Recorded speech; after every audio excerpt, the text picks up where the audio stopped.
Who's the most admired CEO? When you ask this question around the world, it's interesting. Steve Jobs' name pops up in more countries than any other name. Warren Buffett just edged him out in the US as the most admired, but Steve was right up there, number 2 at 14%. In Canada, Steve Jobs, number 1, and Richard Branson. In the UK and Canada, Richard Branson did very well. In fact, in the UK, he's almost a national hero. That's the highest number of anybody on the survey, 40%. Giorgio Armani in Italy, they view him very highly. Does anybody know who Mittal is? Right here, 45% in India. Do you know who he is? He's the 3rd richest man in the world. And he made his fortune buying up steel mills and converting them to mini mills. You know, the U.S. steel industry United States Steel used to be huge industry here in the U.S. U.S. Steel went bankrupt.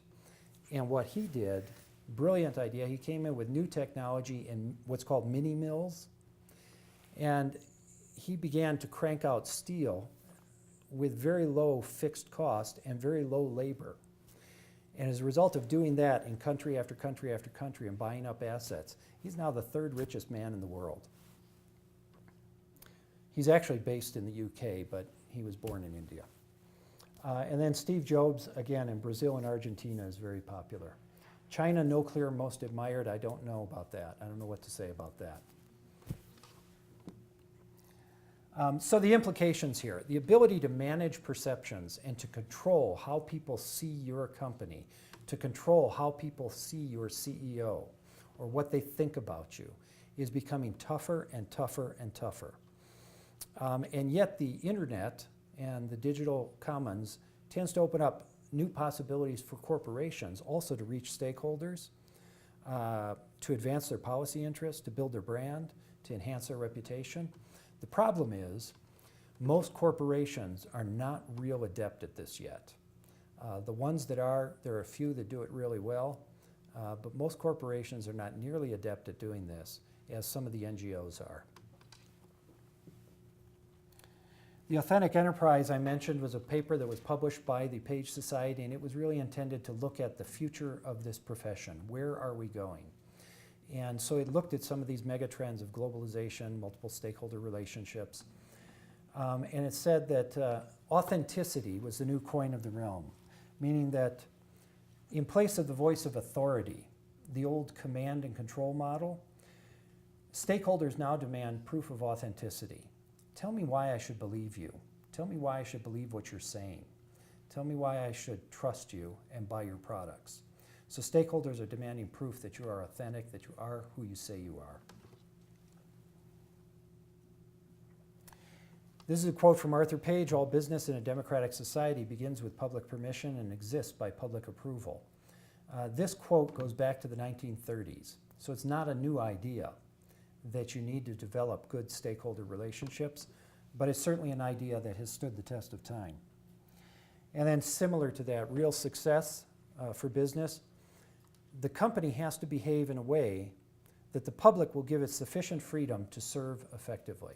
It's kind of a new thought. Rather than the corporations dictating what they're going to do, they kind of turned it around on its head and said, corporation, in order to do business in this community, we have certain things that we expect. You have to be honest, ethical, trustworthy, don't pollute the air, don't pollute the water. You have to operate your business in a very ethical way. So where are we going as a profession? It used to be that we were concerned about channels of communication and making sure that we understood how to work with the media, that we understood how to work with internal audiences. The corporate communicator's job was about channels of communication. You can't do that anymore with the exploding number of channels out there, and with YouTube and with the internet and all kinds of blogs and stuff. And so now the job has to move from being concerned about channels of communication to really developing networks of relationships. And IBM is probably the company that's doing this best right now.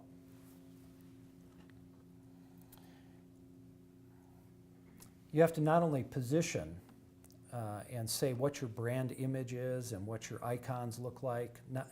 That's not enough anymore.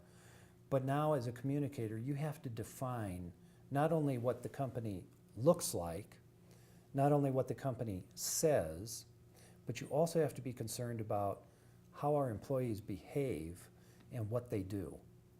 And so the merger of communications and HR and values and creating value statements that people will adhere to is becoming critically important, because you can no longer control with the old command and control model.